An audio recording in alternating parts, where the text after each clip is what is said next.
আসসালামু আলাইকুম। বেলা শেষের পক্ষ থেকে সবাইকে নতুন আরেকটি ভিডিও দেখার জন্য শুভেচ্ছা জানাচ্ছি।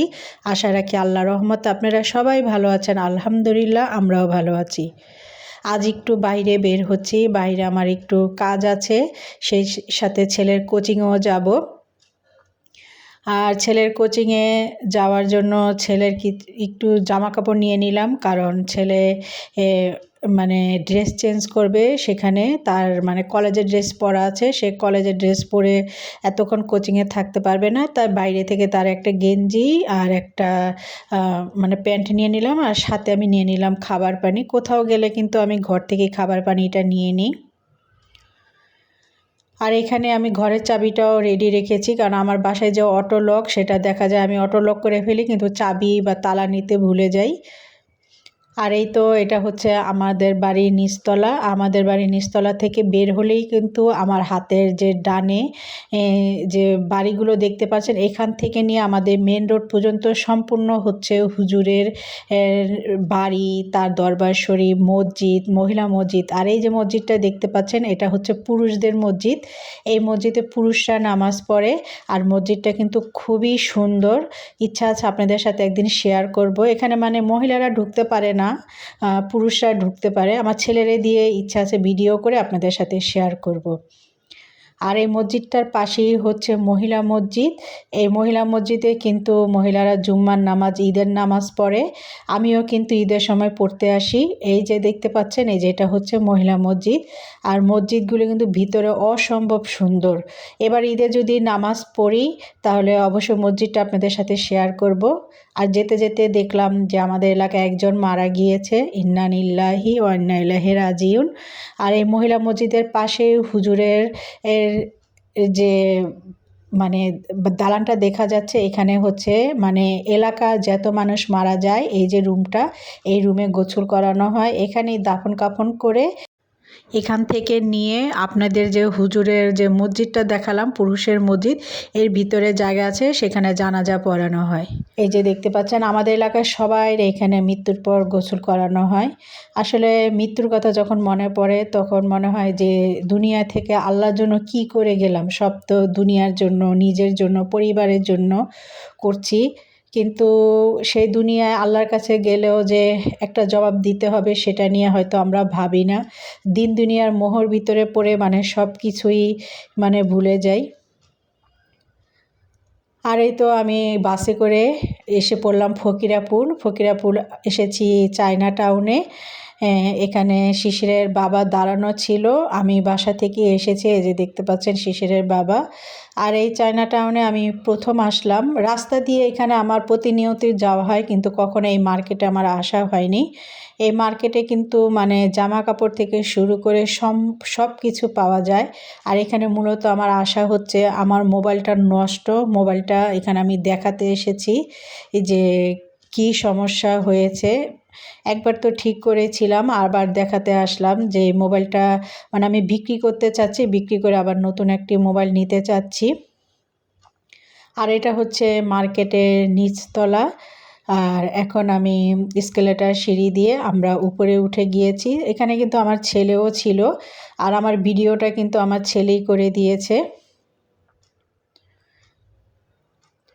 আমার ভিডিওটা যারা এখনও সাবস্ক্রাইব করেননি, প্লিজ আমার ভিডিওটা আপনারা সাবস্ক্রাইব করে দিবেন এবং লাইক দিয়ে ভিডিওটি দেখা শুরু করবেন, এবং সবার মাঝে বেশি বেশি করে শেয়ার করে দিবেন। আর মার্কেটটা কিন্তু এসে আমি সম্পূর্ণ ঘুরি নেই, কারণ একটু তাড়াহুড়া ছিল। ছেলের একটু কোচিংয়ে কাজ আছে, কোচিংয়ে যেতে হবে। এই সম্পূর্ণ মার্কেটটা যদি আমি ঘুরি তাহলে দেখা যাবে যে ছেলের কোচিংয়ে আমার যাওয়া হবে না। আর মার্কেটটা মোটামুটি ছিল, বেশি বড় ছিল না। আমি ভাবছিলাম মানে আমি ভেবেছিলাম ভিতরে মানে অনেক সুন্দর হবে। আসলে আমার কাছে মার্কেটটা এতটা ভালো লাগেনি। তার আশপাশে কিন্তু অনেক মার্কেট আছে, গাজী ভবন, সিটি হাট, মানে অনেক মার্কেট। যারা ফকিরাপুর মানে পল্টনের দিকে আসেন তারা কিন্তু এই মার্কেটটা চিনে থাকবেন। তার আশপাশে কিন্তু আরও অনেক মার্কেট আছে এখানে। এটা হচ্ছে দেখা যায় যে পল্টন, ফকিরাপুর এই এলাকাটার ভিতরে। আর এই তো ছেলে। আর এই তো এখানে একটা ভিভো মোবাইলের সার্ভিসিং সেন্টার আছে, সেই সার্ভিসিং সেন্টারেই যাচ্ছি মোবাইলটা দেখানোর জন্য। এই তো আমরা এখানে এসে বসে আছি, এই কারণ এখানে অনেক মানুষ ছিল, প্রত্যেকেই এসেছে মোবাইল ঠিক করানোর জন্য, মোবাইলের সমস্যা হয়েছে। আর এখানে এসে সিরিয়ালে বসে থাকতে হয়, মানে হুটহাট করে গেলেই তারা ঠিক করে দিবে না, তারা একটা কার্ড দেয়, সেই কার্ডের এখানে একটা সিরিয়াল নাম্বার থাকে, সেই সিরিয়াল নাম্বার অনুযায়ী আপনাকে ডাকবে। আপনার যখন সিরিয়াল পড়বে তখন আপনি তাদের কাছে যাবেন, গিয়ে তারপরে আপনার মোবাইলের কী সমস্যা বা মানে আদার্স যে সমস্যাগুলো থাকবে সেটা তাদের কাছে বলতে হবে।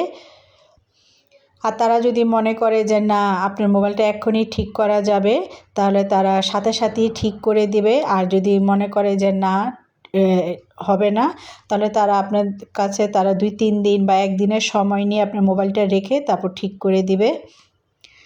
আর এই তো আমি নিয়ে আসলাম, আমার মোবাইলটাও দেখালাম। এখন আমার মোবাইলটা যেটা তারা বলতেছে, আমার এই মোবাইলটার দাম বিক্রি করলে 6,000 টাকা হবে। আর এই মোবাইলটা বিক্রি করলে মোবাইলের সাথে যে প্যাকেট, চার্জার, এগুলি সব কিছু দিতে হবে। আর যদি এগুলো না দেই তাহলে কিন্তু আমার মোবাইলটা আমি বিক্রি করতে পারবো না। আর আমার কাছে সবই আছে, কারণ আমি এই মোবাইলটা, আমার যে মোবাইলটা আমি ইউজ করি এটা ভিভো শোরুম থেকে কিনেছিলাম। মানে আমি যখন কুমিল্লায় গিয়েছিলাম আমার বোনের এখান থেকে আমি এই মোবাইলটা কিনেছিলাম। আর আমার মোবাইলটা শেষমেশ বিক্রি করা হয়নি। এ তো এসে পড়লাম ছেলের কোচিংয়ে। এটি হচ্ছে ছেলের ম্যাথ কোচিং। আর এখানে ছেলে পড়ে হচ্ছে নটর ডেমের টিচারের কাছে, রেজা স্যার। নটর ডেমে যারা চিনেন, রেজা স্যারের নাম এক নামে সবাই চিনে। আর এটা হচ্ছে স্যারের রান্নাঘর, স্যার এখানে চা বা অনেক কিছু রান্না করে খায়। আর এটি হচ্ছে গার্জেনদের বসার জায়গা। আর এই কোচিংটা হচ্ছে বেলি রোডে। আর কোচিংয়ের কাজ শেষ করে আমি আর ছেলে এখন বাসায় চলে যাচ্ছি। ছেলের বাবা কিন্তু চলে গিয়েছিল, আমি আর ছেলে এই যে কোচিংয়ের কাজ শেষ করে এই যে বাসায় যাচ্ছি। আর বেলি রোড এলাকায় আসলে মানে আমার এত ভালো লাগে, আমার মনে হয় আমি এখানে যা দেখি তাই কিনি। আর বিশেষ করে সবচেয়ে বেশি ভালো লাগে হচ্ছে কেকের দোকানগুলো, মানে আমার কেক হচ্ছে অসম্ভব প্রিয়। আর এখানে প্রচুর কেকের দোকান, আমার মনে হয় আমি যে যত কেকের দোকান দেখি সবগুলোতে নেমে আমি খাই। আর সেটা তো অবশ্যই বাস্তবে সম্ভব না। ভিডিওটা আজকে এখানেই শেষ করছি। আগামীকাল যদি বেঁচে থাকি অবশ্যই আপনাদের মাঝে নতুন আরেকটি ভিডিও নিয়ে আসার চেষ্টা করব। সে পর্যন্ত আপনারা সবাই সুস্থ থাকুন, ভালো থাকুন, যে যার স্থান থেকে নিরাপদে থাকুন। আল্লাহ হাফেজ। আসসালামু আলাইকুম।